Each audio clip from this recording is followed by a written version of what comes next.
Olá, amigos queridos da TV Nova Luz e demais redes associadas. É uma alegria muito grande, meus irmãos, darmos continuidade aos nossos estudos do átomo ao arcanjo, agora com a contribuição irreparável, magnífica do nosso querido diretor Ricardo Rodrigues. Ele está participando do nosso programa. O programa agora é nosso e nós temos bastante seguidores. Graças a Deus, eles entram em contato comigo por e-mail, eles entram no chat. Eu gostaria de agradecer muito a figura do Paulo, né, do Paulo Roberto, que não falta em nenhum dos nossos programas, o Sérgio Fragoso, a Maria Tereza, a Tereza Cristina, a Regina Flores e tantos outros, a Denise, que é a nossa âncora, né? A Denise é a nossa âncora, que distribui o nosso programa, e todos esses trabalhadores maravilhosos da TV Nova Luz. A TV Nova Luz foi criada para iluminar os nossos dias. É um centro espírita virtual, onde temos palestras, debates e grupos de estudos, tais como esse que nós estamos desenvolvendo neste ano de 2021. E na semana passada, nós finalizamos o capítulo 2 do livro Evolução Anímica, e falamos sobre a gradação dos seres e da evolução da alma dos animais. Gabriel Delane falou sobre a alma dos animais, e ele disse: para adaptar-se ao meio e lutar com seus inimigos, que engendram o progresso evolutivo das formas e das inteligências, sobrevive o mais forte. Nem sempre como na teoria de Darwin, como nós já falamos, né? Depois a gente pode até esclarecer um pouco mais sobre isso, mas a gente já debateu isso na semana passada. Falamos também que somos, segundo Delane, somos certamente descendentes dos animais. Isso impõe-se com evidência luminosa a todo pensador imparcial. Somos o último ramo aflorado da grande árvore da vida, acumulando todos os caracteres físicos, intelectuais e morais assinalados isoladamente em cada um dos indivíduos que perfazem a série dos seres. Dizendo isso, recordando isso, que nós vimos, que todos nós passamos por essa fieira, né, por esses reinos minerais, vegetais, animais, até chegar à condição hominal, hoje nós iniciaremos o capítulo 3 do mesmo livro, Evolução Anímica, onde falaremos da teoria celular dessa evolução anímica, nascimento e desenvolvimento do instinto. Quando é que começou, né, essa história de instinto? E aí, para a gente falar sobre isso, nós teríamos que recordar o que é o perispírito. Aí eu vou passar a palavra para o Ricardo, que ele vai falar com vocês, para a gente iniciar falando sobre esse corpo espiritual ou perispírito. Bom, gente, muito obrigado pela presença de vocês aqui em nosso programa do Átomo ao Arcanjo. Obrigado, Leila, por nos ter convidado algum tempo atrás e permitido que nós participemos, com muita alegria de dividir essa experiência. E gostaríamos de começar explicando o que é o perispírito, porque nós estudamos isso desde a época da mocidade, porque é um tema muito, vamos dizer assim, vasto. É um tema que envolve não só a dita camada entre o espírito e o corpo, feito pela matéria do planeta, mas muito mais detalhes. E quando nós nos embrenhamos a entender o perispírito, nós passamos a entender como adquirimos essa massa física, como nós conseguimos transformar algo que não é coeso em coeso. Em outras palavras, o nosso organismo é uma estrutura coesa, mas que precisa ser construído aos moldes do nosso perispírito, que é tirado das energias do planeta, que nós iremos discutir durante nosso programa e nossos programas, porque acreditamos que muito do que Delaine coloca no capítulo 3 tem relações diretas com o perispírito.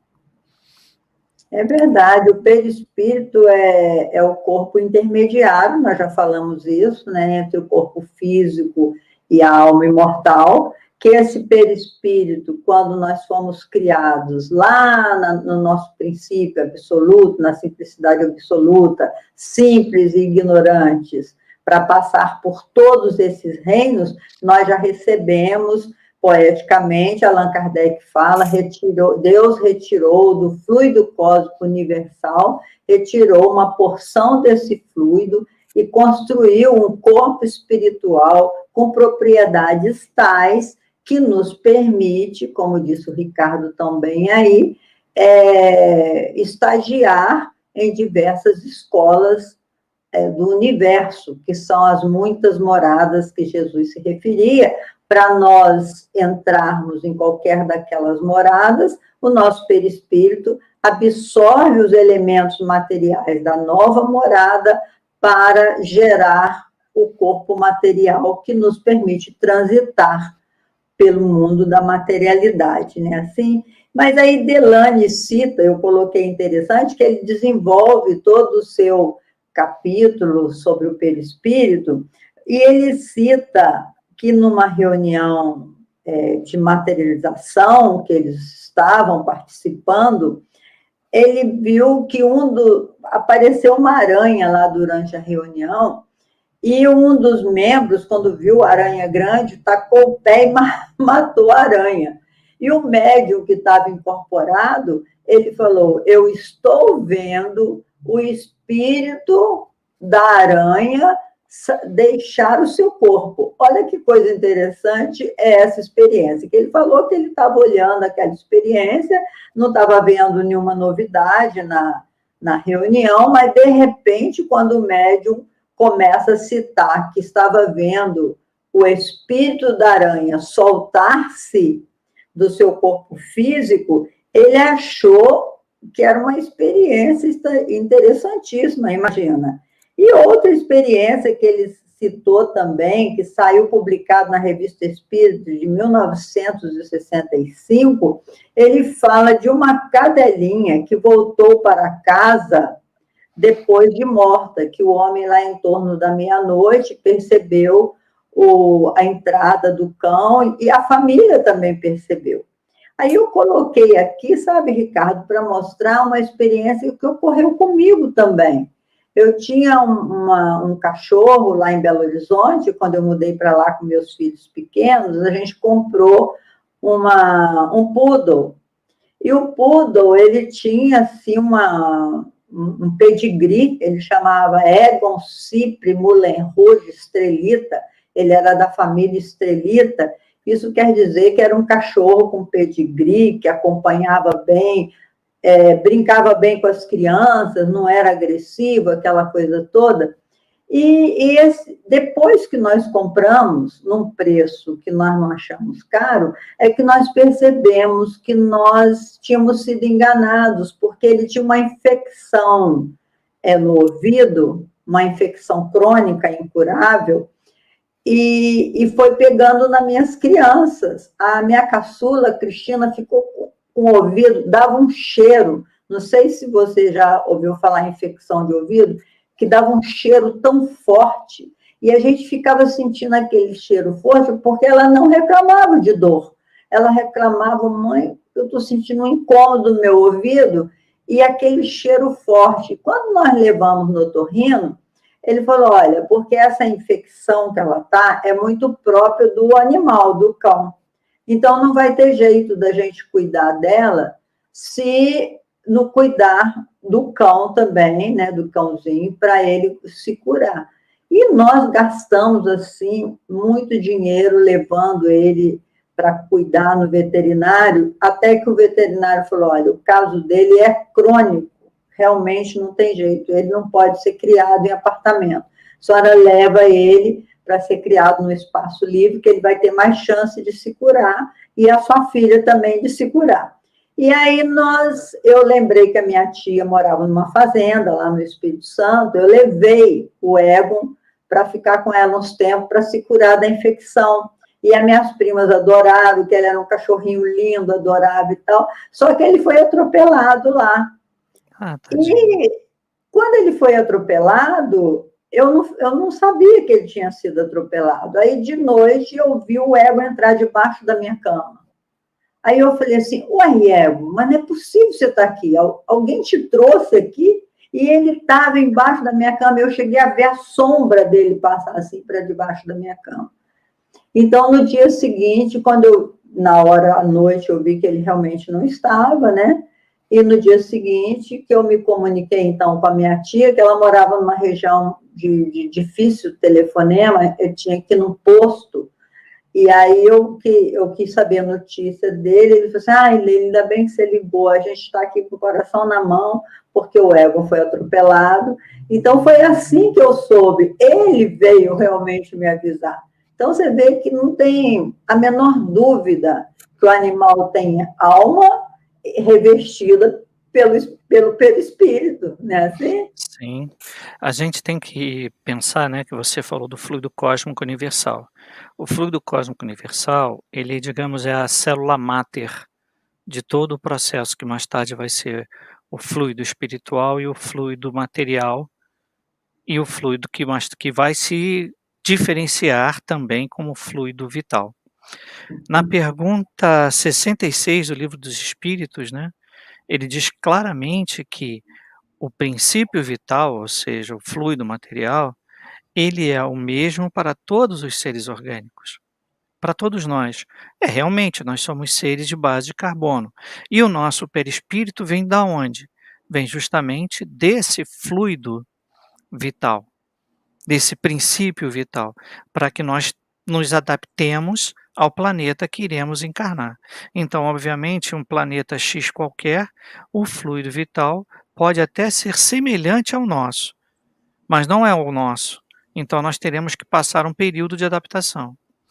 Para os animais que utilizam o mesmo princípio que nós no processo reencarnatório, apesar de não terem a mesma condição de individualidade, digamos, o conhecimento de si mesmo, podemos dizer assim, que eles ainda não trazem o conhecimento de si, eles são mais guiados do que entendem o que acontece, precisa de algo que os guie, nem que seja um da própria espécie que eles intitulem de alfa, ou rainha, ou alguma coisa do gênero, eles precisam disso.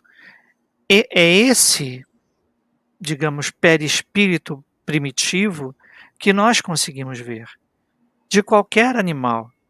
Quantas vezes não vemos sombras voando e a gente olha e pensa, que foi isso?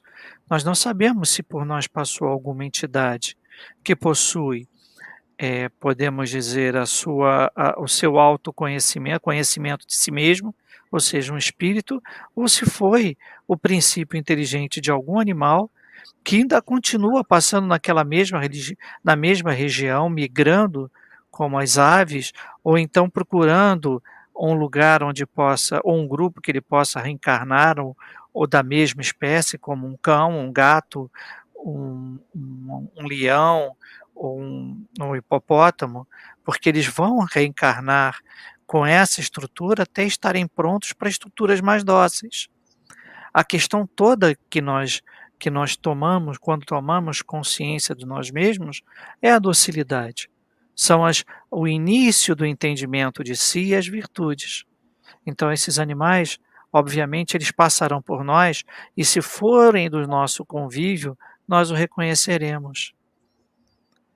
Até mesmo pelo cheiro, né? Como a gente reconhece o cheiro do animal, né? Quando é seu, você reconhece até mesmo pelo cheiro. Até nas pessoas, eu não sei se isso é um tipo de mediunidade, mas eu sou muito capaz de perceber o cheiro das pessoas. Eu acho tão interessante. Tem pessoas que me cheiram bem e tem outras que não me cheiram bem. É muito interessante esse tipo É de que a gente já percepção. esqueceu, né, Leila? A gente esqueceu de muita coisa. Em virtude de nos dedicarmos ao conhecimento, à busca do conhecimento, princípios naturais que nós temos, como o olfato, o paladar, a audição, foram deixados um pouco de lado. Nós deixamos de lado uma série de sentidos e focamos principalmente na visão, em primeiro plano, e na audição.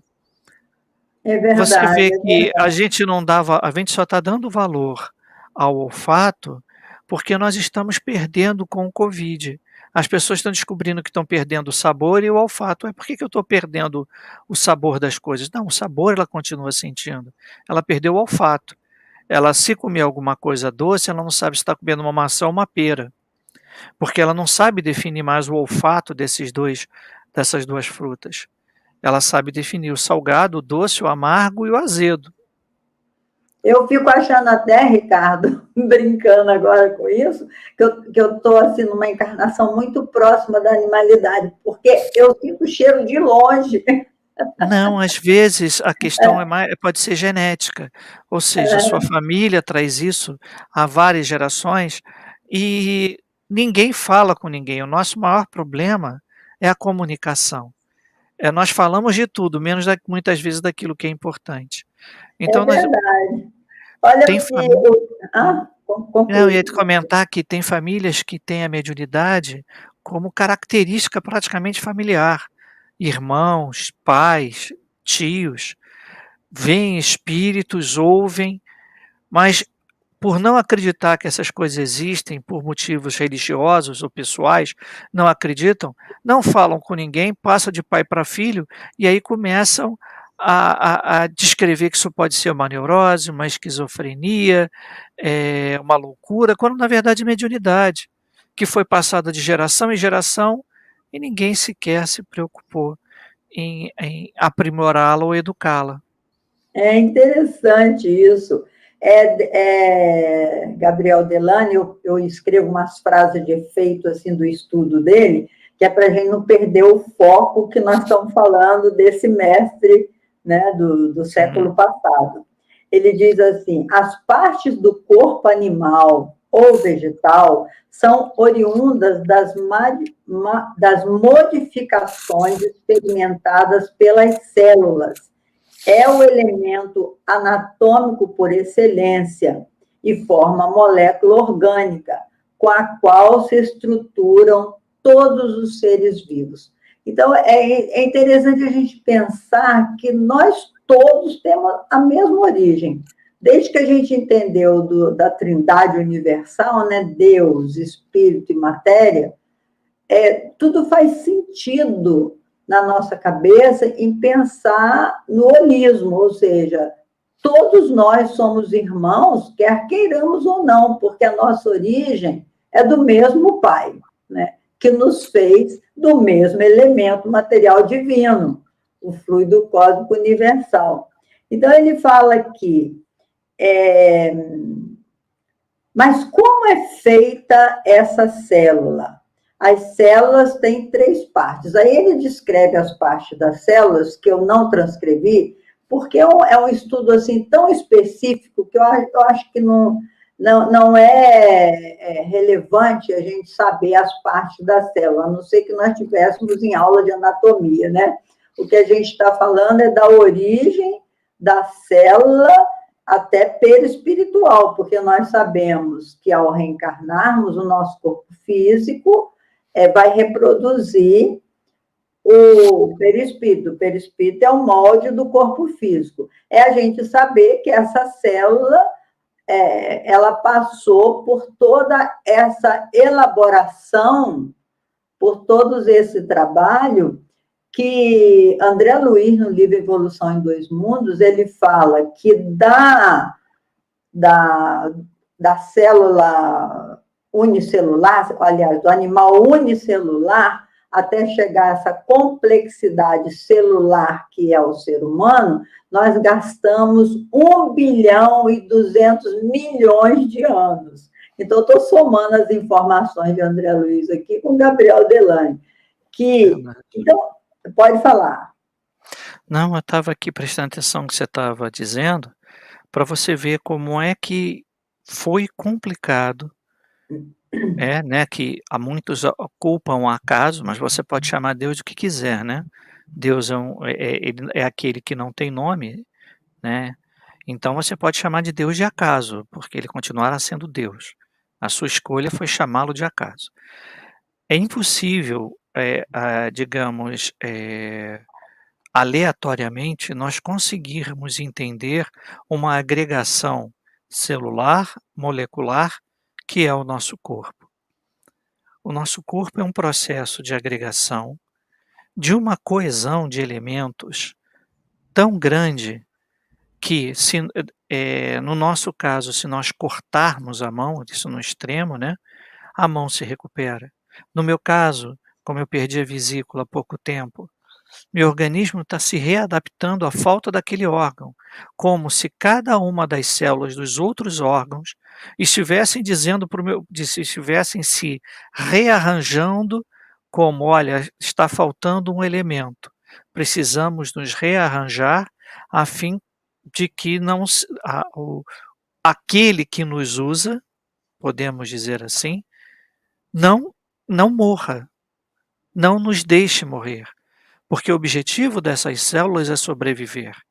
Elas sabem que tem digamos que elas sabem que tem um período de existência, mas a luta delas é para que essa existência continue através do processo de reprodução. É interessante demais isso, gente. Por isso eu acho também, fazendo um exemplo, sobre o emagrecimento, né? Quando a gente emagrece, e a gente vai perder células gordurosas. Só que a gente não perde as células, elas murcham, né? E no momento propício, elas retomam. Por isso que as pessoas emagrecem, engordam, emagrecem, engordam. Então, outro dia nós estávamos falando sobre isso, que as células gordurosas, uma vez produzidas pela nossa alimentação, fica difícil depois perdê-las, né? Mesmo quando se faz, muita gente faz cirurgia de estômago. Para algumas pessoas, existe o sucesso, porque diminui o estômago, não põe mais comida, e a pessoa só tem que comer aquele pouquinho, a pessoa vai emagrecendo. Mas as células, eu vejo quando eu perco um peso, as minhas células ficam me pedindo comida, eu fico de olho grande em tudo quanto é comida, porque elas ficam pedindo o alimento do qual elas estavam acostumadas. E assim também, como você diz, quando a gente perde um órgão, como eu também retirei o útero e o ovário, porque estava com processo de muito sangramento, eu perdi a fabricação de hormônios que eu precisava, o ovário, um fabricador de hormônio. Tive que fazer uma reposição hormonal,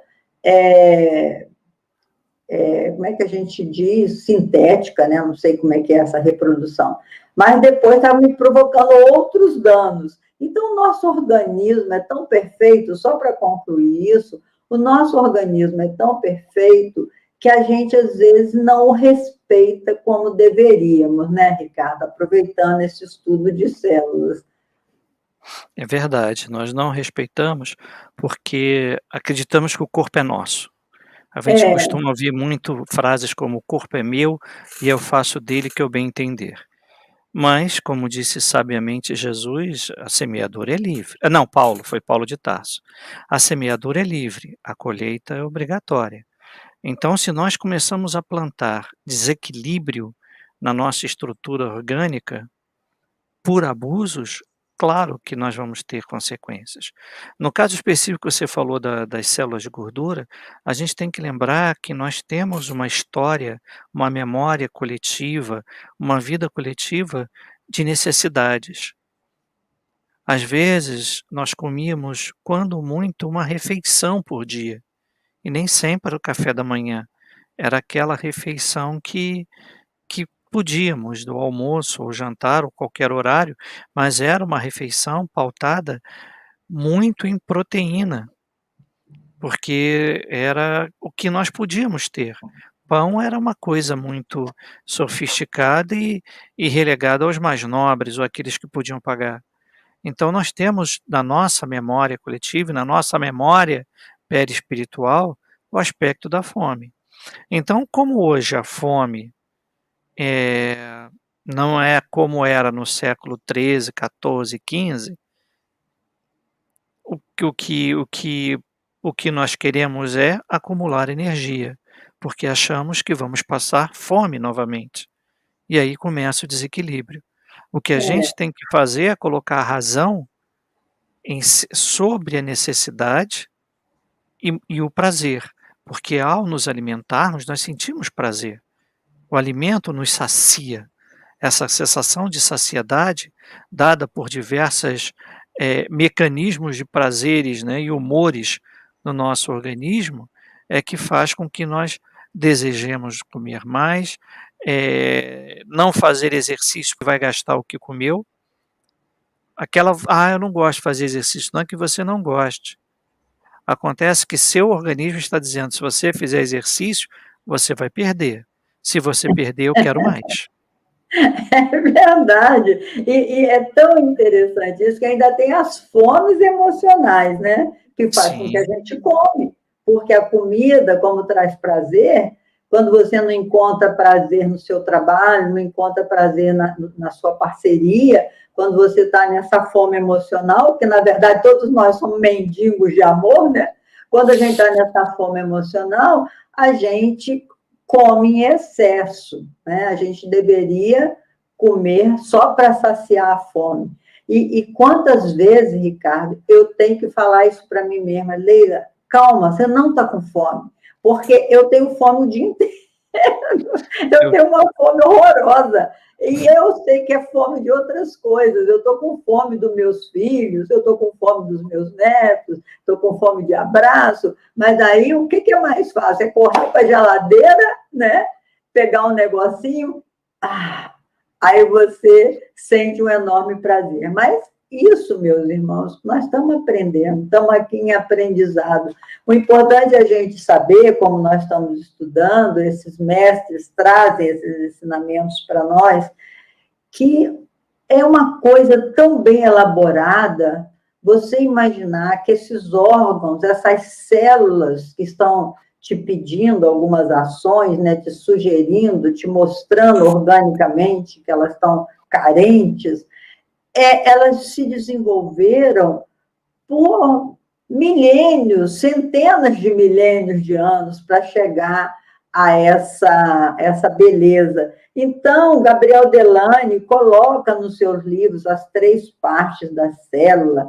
Depois ele fala que uma parte essencial da célula, que é verdadeiramente viva, que ela tem água, eletrólitos, proteínas, lipídios e carboidrato, é uma partezinha das células que naquela época ele chamava de protoplasma, e hoje em dia, o Ricardo vai falar, ela tem outro nome, mas é uma parte viva das nossas células que é fundamental, que se esse protoplasma, esse nome novo que o Ricardo vai dizer, não cumprir essa função, a célula vai morrer e o nosso organismo também. Fala aí, Ricardo. O protoplasma hoje é chamado de citosol, né? Que é a parte que fica no citoplasma. Nós temos na célula o núcleo, que é onde tem o cromossoma e o DNA, né? Que é o que determina quem nós somos. O número de cromossomos e a própria estrutura do nosso DNA determina quem somos nós. Aquela célula tem o nosso endereço, podemos dizer assim, material. O citoplasma, que é o citosol, que é essa mistura de materiais, e uma membrana protetora para que isso não se espalhe. É preciso que esse elemento seja retido ali. E é justamente onde o material que é utilizado por bactérias, por vírus, para se alimentar. Imagina você, além de que você se alimenta, você também é alimento. O organismo físico é uma troca de princípio vital o tempo todo. Então Isso é você lindo, né? você tá se alimentando, quando você se alimenta, você absorve princípio vital, e esse princípio vital, ele é para alimentar seu organismo e todos os organismos que não são seus, que estão com você, vivem numa simbiose, ou num parasitismo, ou numa outra estrutura qualquer, né, como nós temos uma simbiose, podemos chamar assim, com as bactérias que estão em nossos intestinos, para poder ajudar a nossa digestão. E temos os nossos parasitas, que nós absorvemos, de diversas formas, mas que querem fazer parte desse organismo, nem que seja para destruí-los, para se multiplicar, porque o nosso organismo vai tentar se defender com os seus soldados. Os E esses anticorpos, indivíduos, né? os anticorpos, os glóbulos brancos, as plaquetas, porque esses indivíduos precisam ser soldados em algum lugar para serem expelidos. Então É muito existe interessante isso. todo uma, digamos, uma estrutura planetária dentro de nós, que nós não entendemos, que para poder resolver nós nos especializamos, nós partimos do conceito que para dividir, para conquistar, mas isso tem trazido, vai começar a trazer, nos parece trazer problemas, porque quando você olha só para um lado, você não consegue olhar o todo. E o que acontece? Você se perde. Então, um problema de uma enxaqueca, podemos dizer assim, pode ser um problema gástrico, um problema do fígado, pode ser um problema de coluna muscular, ou pode ser o que simplesmente é uma cefaleia, uma dor de cabeça. Então, hoje, quando você vai ao médico e diz que você está com problema, dependendo do médico que você diga o problema, ele não consegue enxergar as outras partes, porque ele se especializou naquele pedaço e não dá para ver o ser humano como uma entidade holística, realmente não dá. É muita coisa. O É médico vai muita se coisa. perder. Não estou Inclusive, criticando, não, não tem jeito. Você vai ter que ir em vários médicos para tentar descobrir o que você tem. e hoje tem uma gama de exames que a gente tem que fazer para saber nível de glóbulo branco, glóbulo vermelho, isso e aquilo. E Gabriel Delany fala também que tem uma massa bem pequena desse protoplasma que se chama monera. E essa monera, do ponto de vista morfológico, ela é tão simples quanto de qualquer cristal. Eu não tinha nem a menor ideia que um cristal ele se auto-repara, né? Quando coloca ele no líquido apropriado, o cristal quebra em determinadas partes, e aí colocando ele na ambiência lá propícia, ele se auto-repara. Eu achei tão interessante, quer dizer, eu não sou entendida de nada disso, mas o Gabriel Delany, lembrando que essa monera, que é essa concentração, um reino biológico de elementos vivos ali, dentro desse protoplasma, é citossol que você falou, né? Dentro desse citossol ainda tem esse outro núcleo cheio de elementos vivos ali, que tem uma importância enorme, são os micro-organismos dentro do nosso corpo, que se alimentam do nosso corpo e alimentam o nosso corpo, né, nessa troca de vida, né? É muito bonito isso, Ricardo. Fala mais um pouco. O que a gente às vezes esquece é que, por exemplo, a depressão hoje, alguns médicos alegam, né, que pode ser carência de determinados minerais no organismo. Então nós vamos entrar em um processo depressivo e vamos gerar uma carência de determinados elementos químicos necessários para a nossa vida, né, o que é a monera. Então, a monera. O que acontece é que esses elementos ajudam a alimentação das células. As células têm os receptores justamente para captar elementos para se alimentar, porque a célula precisa se alimentar tanto quanto nós. Na verdade, nós não estamos nos alimentando, nós estamos alimentando as células que habitam em nós, todas elas. Interessante. Quando E por isso que o Divaldo recomenda, eu vi uma palestra do Divaldo, ele disse assim, que a Covid, que está tão em moda agora, a Covid-19, que é uma proteína, né? Ela precisa de uma célula viva para ela continuar a sua evolução, para ela se reproduzir.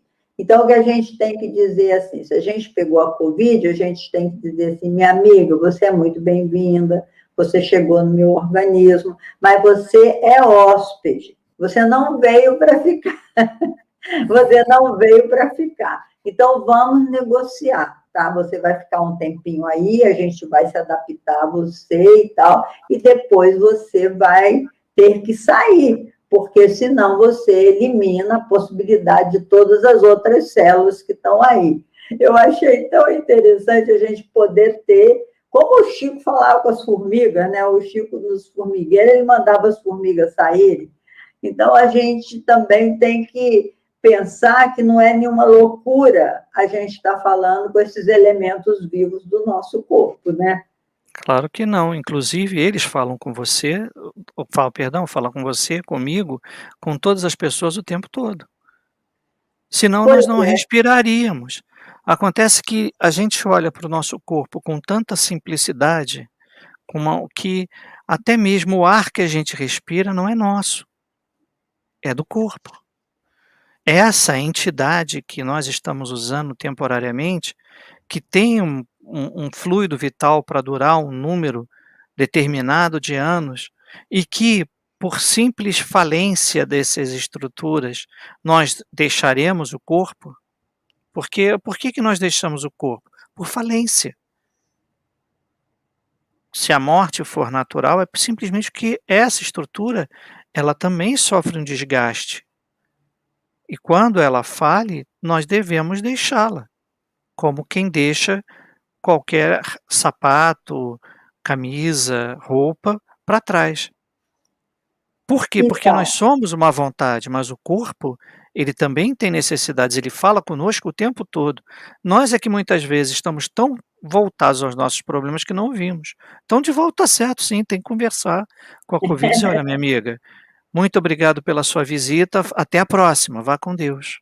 vá com Deus, você é só hóspede, tudo bem. Exa E, e aqui, o princípio vital de Delane é uma força, uma transformação especial da energia e não tem existência sobrenatural, mas é produto necessário na evolução ascendente, na reparação da matéria viva, obedecendo naturalmente as ordens do espírito encarnado.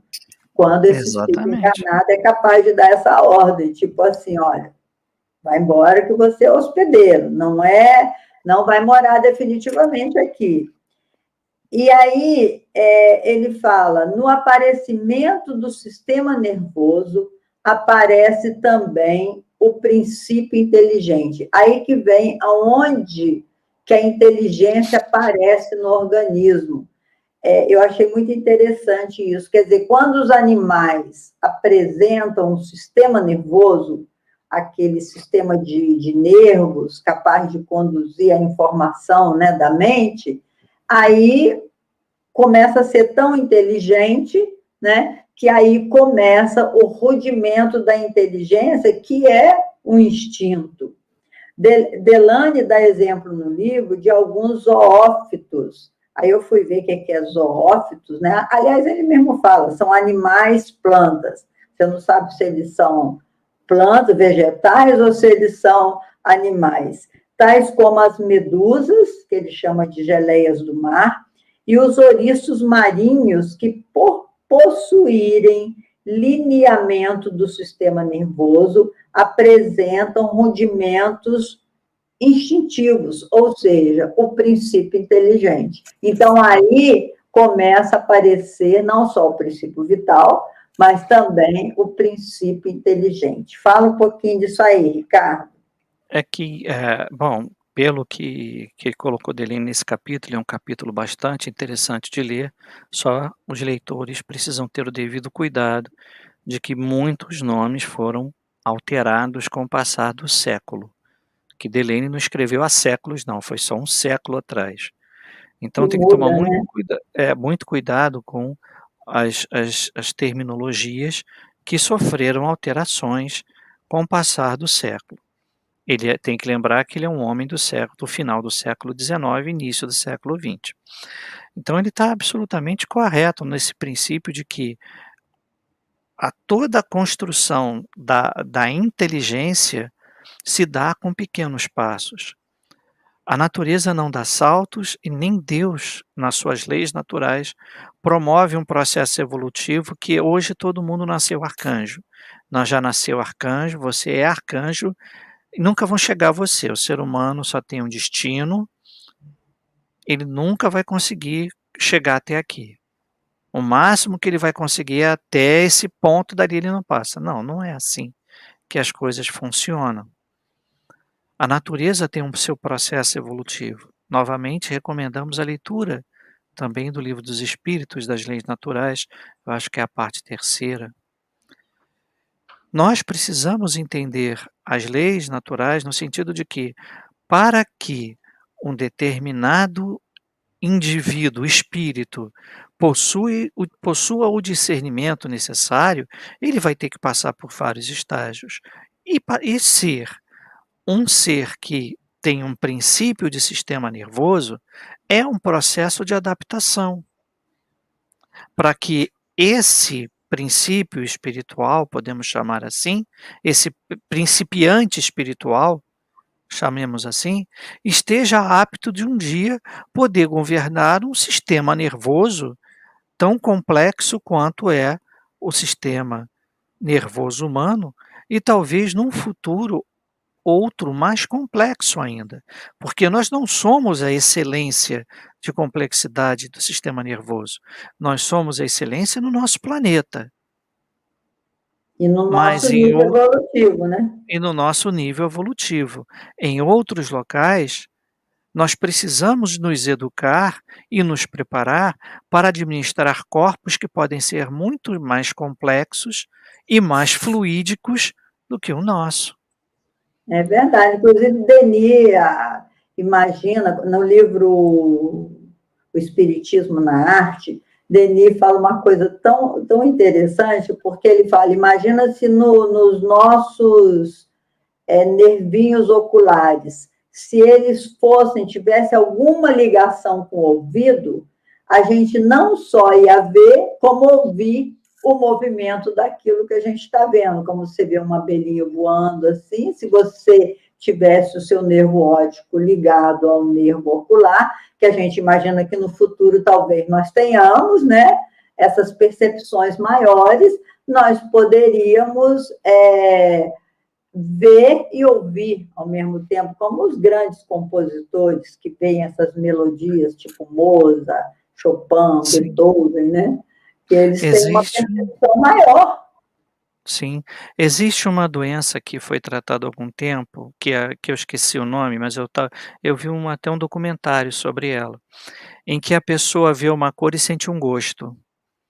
Pois Ela é, impressionante. ela diz assim: "O azul tem gosto de amêndoa, tem gosto de amargo", e os médicos começaram a perceber que há um conflito cerebral nisso. Uma outra coisa que você tocou, que a gente sempre tem que lembrar, é que há uma passagem, principalmente, de nervos, né, que, o nervo da fala, os nervos que promovem a nossa fala, passam pelo coração. Podia ser uma linha direta, né, daqui até aqui, mas por incrível que pareça, talvez por uma situação genética que nós desconhecemos, que todos chamam de acaso, mas nós preferimos chamar Deus, o nosso sistema nervoso faz com que aquilo que nos excita para falar passe por um nervo que está no coração. Então vem um feixe nervoso que desce do nosso cérebro, dá a volta no nosso coração e vem à garganta. Por isso que muitas vezes aquilo que falamos dói ao coração. Olha, Porque interessante. existe uma ligação direta nessa estrutura. Inclusive eu estava brincando com uma amiga nossa em comum, neurologista, que eu falava para ela: "Que desperdício, não é verdade? O nervo da fala tem que passar pelo coração. Para quê? Não faz o menor sentido". E ela respondeu: "É, não faz, são essas coisas do acaso". É, Não é um acaso. claro que Mas não, né? Até imagina porque que os orientais, eu tinha um amigo meu que era aquelas ciências orientais, ele falava para mim que o coração tem um átomo que eles chamam de átomo, como é que é o nome? Eu esqueci o nome. É um átomo, é o átomo do sentimento que eles falam. Por isso que muitas coisas têm que passar mesmo pelo coração e por isso que muitas emoções a pessoa morre do coração, porque vai exatamente nesse monádico, parece que é o nome, me veio aqui na lembrança ele conversando sobre isso. Então a gente não sabe nada, né? A gente está descobrindo juntos muita coisa no nosso crescimento espiritual.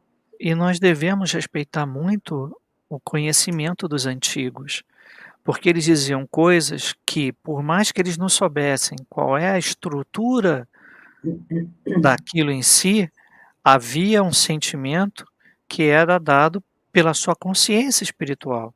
Então, quando eles diziam: "Não diga que odeia porque você faz o coração sofrer", realmente você faz. Porque no momento em que você eclode aquelas palavras, vamos ficar só sob o âmbito material, não vamos entrar aqui no âmbito espiritual, porque não vamos complicar muito. Aquilo afeta seu coração. Rancor, raiva, medo, desespero, incompreensão, ao você falar sobre o assunto, ao você verbalizar a coisa, transformá-la em verbo, você magoa seu coração, sim. Você está passando uma quantidade absurda de adrenalina pelo seu corpo, você está passando outros fluidos que deveriam deixar de existir em nossas vidas à medida que nós nos tornamos mais racionais. Quando Delane, quando Denis nos apresentam essas explicações, eles estão o tempo todo dizendo: olha como nós somos e que isso não é o acaso. Nada disso que nós estamos aqui descrevendo para vocês, seja do seu corpo, seja do seu espírito, seja do nosso entendimento de Deus, não há nada ao acaso. O Tem uma acaso é a razão de ser, ilusão do embora a gente não compreenda, né? muito. E isso é em tudo. Então, muitas vezes, a gente precisa ser mais tolerante com o que nos cerca, ser tolerante com esse vírus, ser responsável. Se nós não formos responsáveis, outros e nós mesmos pagaremos esse preço. É verdade. Então, meus irmãos, nós já estamos assim nos nossos momentos finais, e aí eu gostaria de convidar vocês a lerem o livro Evolução Anímica, porque esse capítulo é tão grandioso, e ele cita esses ouriços marinhos que perfuram os rochedos para neles fazerem morada, quer dizer, um ato totalmente inteligente, né? E é um bicho assim, um bicho quase que unicelular, lá no princípio da evolução, ele está lá para baixo, e todo esse processo da Covid que nós estamos vivenciando, é importante lembrar o que o Ricardo falou, porque a nossa imunidade depende desses soldadinhos, desse sistema imunológico nosso está bem fortalecido, e quando a gente entra em sintonia, quando a gente vibra, que o nosso pensamento são ondas, irradiam vibrações, e quando a gente jorra para dentro de nós mesmos, como o Ricardo tão bem elucidou, joga para o nosso coração, né? Toda a raiva, a mágoa, a tristeza, a incompreensão, todas essas paixões, nós estamos diminuindo a força do nosso exército corporal. A nossa imunização baixa. E não somos nós que estamos dizendo isso, são os estudiosos da alma humana. O Dr. Deepak Chopra, ele diz assim, quando você se entristece, todas as células do seu corpo recebem esse padrão vibratório de baixa vibração. Então, nós temos que viver em altas vibrações. Eu sei que é difícil, porque nós somos seres viciados naquele pensamento cruel, no pessimismo, né, Ricardo? E a gente não consegue, muitas vezes, estar sempre irradiando com altas vibrações, com velocidades maiores, que nos permita conectar com os nossos mentores, com o nosso guia espiritual, mas isso é um treinamento, e nós temos tempo para isso. A leitura nos incentiva a pensar melhor, até porque quando a gente está lendo, nós estamos colocando informações renovadoras na nossa mente. Então, eu vou me despedir, vou passar a palavra para o Ricardo se despedir. O essencial que nós estamos aprendendo aqui com Delaney é exatamente essa evolução, essa nossa caminhada que nós já percorremos de 1 bilhão de anos, e que a gente, por isso, tem que valorizar mais o nosso corpo físico, valorizar mais a nossa alma e alimentar a nossa alma com recursos do amor, com recursos do bem, vibrar, já falamos isso, vibrar em altas vibrações, né? Irradiar em altas vibrações. Fiquem com Deus, até o nosso próximo encontro, se Deus quiser. Fala, Ricardo. Bom, e antes de mais nada, para que as pessoas entendam que esse processo de mudança é evolutivo, é gradual, é temporal. Ou seja, nós precisamos aprender a ser bons. E nós aprenderemos a ser bons encarnação por encarnação. Não é dizer que vou aproveitar ao máximo essa encarnação e vou ser um cara muito bonzinho. Aí reencarna como um menino mauzinho. Não adiantou muita coisa. O importante é fortalecer-se no bem. E só se constrói esse fortalecimento passo a passo, centímetro a centímetro, encarnação a encarnação. A gente não vai conseguir resolver todos os nossos problemas em uma única vida. Talvez, se você pensar que a sua vida é eterna, você é imortal, então você vai resolver esse problema nessa única vida, porém, entre várias experiências existenciais. Você vai ter que reencarnar várias vezes, múltiplas vezes, nós todos, para aprendermos um pouco mais. Deixarmos de lado nossos vícios e cultivarmos melhor nossas virtudes. Porque que são nossos vícios, senão nossas virtudes distorcidas? É essa a nossa mensagem. Muito obrigado a todos e até o nosso próximo programa. Até lá.